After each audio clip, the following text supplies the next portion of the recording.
这一期没有具体的景点介绍，主要聚焦于如何规划一场日本自由行，如何选择出行时间，如何根据自己的情况在有限的时间内选择想去的景点，以及此次我的日本之行有哪些心得体会、注意事项。日本虽然国土面积仅378000平方公里，仅有我去年旅游的秘鲁国土面积的1/4，然而却是个旅游资源极其丰富的国度。且即便同一个景点，季节的不同也将呈现截然不同的美景。所以这一次准备日本的自由行时，我真是无比纠结，也深刻感觉资讯爆炸对大脑和视觉产生的冲击。从地图上看，日本主要被分为北海道、本州、四国和九州4个大岛，再根据地域、文化、风土人情等等的因素进一步细分为9大地区，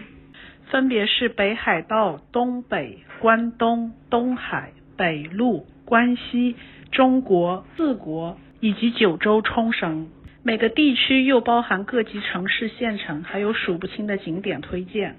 总结下来就是北海道直到近代才进行开发，因此保有广阔未经人工干预的自然环境，位于日本的最北端，全境被定义为好雪地带，以雪景著称，优秀的粉雪雪质也使其成为人气滑雪胜地。东北位于本州岛的最北部，覆盖6个农业县，包括青森、秋田、岩手、山形、宫城、福岛，充满了日式的乡村田园风情。比较热门的景点包括青森的红前公园，有说在日本赏樱中排名第1，不过在我心中仍然认为吉野山才是赏樱第1名所。另外，位于山形的银山温泉也是一个大热的景点，那里的能登屋酒店据说就是千与千寻的汤屋原型。冬天来此泡温泉的游人更是络绎不绝，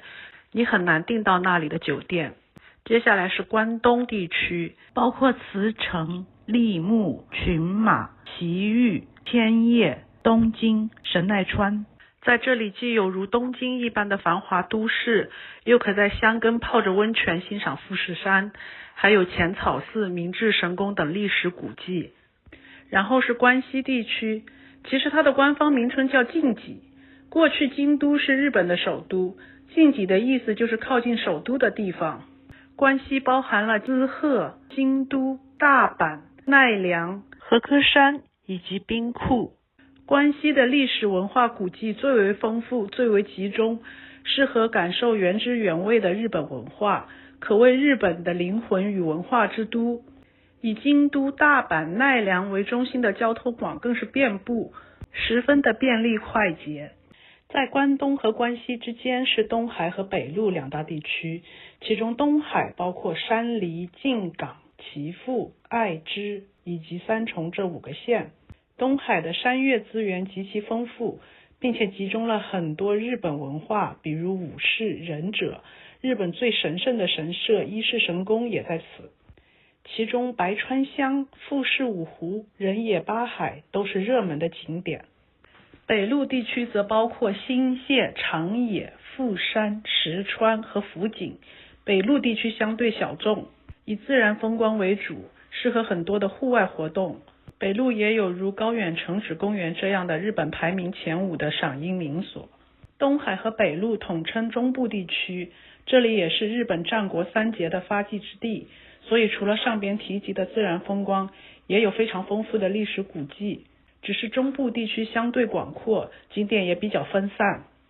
关西再往下则是中国地区，在古代日本中国这一词代表日本的中部地区的意思，现代为了避免歧义，也把这里称作山阴山阳地区，包括了鸟取、岛根、冈山、广岛和山口，地处濑户内海，据说有着日本最美的海景，其中岛根县更是日本神话的发源地，神道教著名的出云大社就在此处。四国地区在四国岛上，包括德岛、香川、爱媛和高知。因为交通没有之前提到的地区便利，因此反而更加保留了原汁原味。岛上有大片的森林，面向濑户内海，充满了自然之美。九州及冲绳算作了一个地区，但其实九州在九州岛上，包括大分、福冈、佐贺、长崎、熊本、宫崎和鹿儿岛。冲绳则包含冲绳群岛，这个地区气候温暖，有非常多的主题乐园、南国风光以及海滩。再来说什么季节适合去日本。严格意义上，日本没有所谓的旅游旺季或淡季之分，一年四季都适合旅游，且人流如织。当然，在这个基础上，每年的3月底4月初樱花绽放的季节，或10月初到12月红叶晕染的季节，那更加是旺季里的旺季，简直可以用疯狂来形容。此外，7、8月份正值暑假，所以一样人满为患。相对而言，6月的日本不会那么热门，所以对于那些只想体验日本的人文建筑、美食，没有小娃的寒暑假限制，对于樱花红叶没有什么执着需求的旅客，可以考虑6月出行。对于旺季中的旺季，樱花季和红叶季，樱花季的时间太短，等候1年只为了那么7、8天的灿烂，真可谓完全凭人品，可遇不可求。所以这里如果你没有什么特别的情节，没必要分赶那么几天，还不一定赶得上。相比之下，可以持续1个多月到2个月的红叶季，显然性价比高得多。我当时攻略做到这里已经1个头2个大了，不知道你们是否和我一样的蒙圈。基本上如果你想一次性看到所有的景色，那我推荐直接去日本旅居。因为这些景色不光存在空间的距离，还存在时间的跨度，即便你预测全中，不待个1年2年也还是难以领略全部。如果是像我这样的上班族加班狗，那只能取舍了。因此不妨先想一想自己有多少天的假期，试着想一想，提起日本，什么会最先出现在你的脑海里？是喧嚣的大都市，霓虹闪烁，灯红酒绿，还是数不清的古寺神社，浓厚的历史气息？是2次元的圆梦之旅，还是吃货的美食天堂？是富士山脚下泡温泉，还是宁静的乡村风光？是想看如梦如幻的樱花，还是想看浓墨重彩的红叶？亦或是白雪皑皑的北国风光？再想一想自己期望从日本行中看到什么，得到什么？是想待在一个地方细细品味，还是想走马观花，尽可能多的踩点？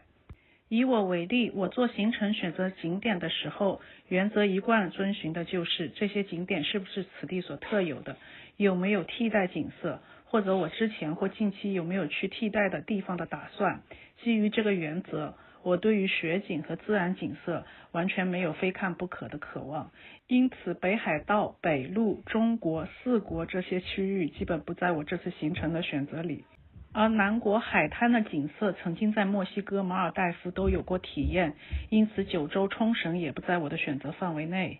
日本富士山温泉虽然也是我心之所向，但这次时间毕竟有限，而且我应该会多次前往日本，毕竟乘坐 ZipAir 回国探亲总要在日本站一脚，因此这些会出现在我第2次或第3次重游日本的行程里。关东、关西可以说是最能展现日本特色的地区了，完美融合了都市的繁华与历史的沉淀，因此也成为大部分初次去日本的游客的首选。关东、关西2选1的话，几乎所有的攻略都会说绝对是关西胜出，我自然也不能免俗。我心目中的日本是樱花下的神社古寺，是流淌在历史长河里沉淀下来的古韵，于是我的选择自然而然就落在了樱花季的京都与奈良。在日本所有的城市里，我最想去的就是京都。自公元794年至公元1868年，京都一直都是日本的首都，保存着1000年之前流传至今的众多文化遗产，数不胜数的日本国宝。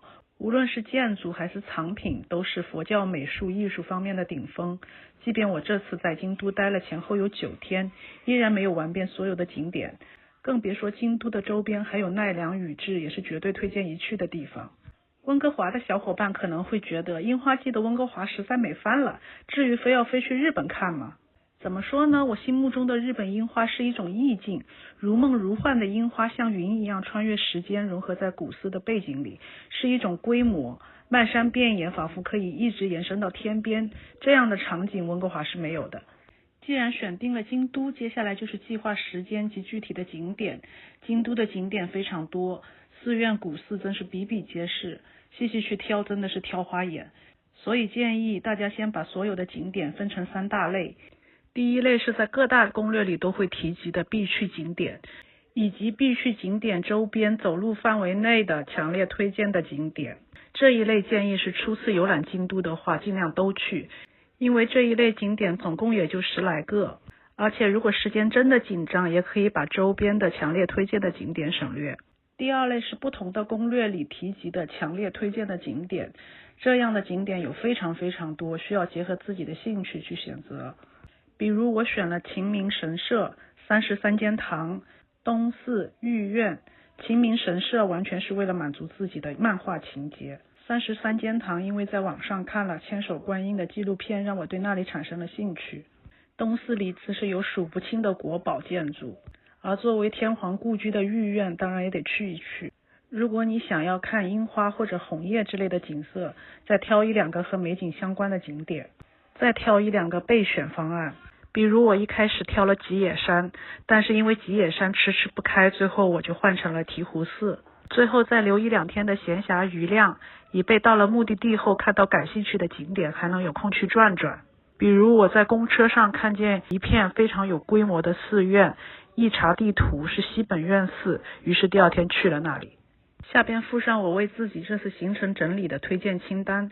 必去的景点有清水寺及它周边的3年坂、2年坂、八坂神社以及起源、二条城、金阁寺、奈良东大寺，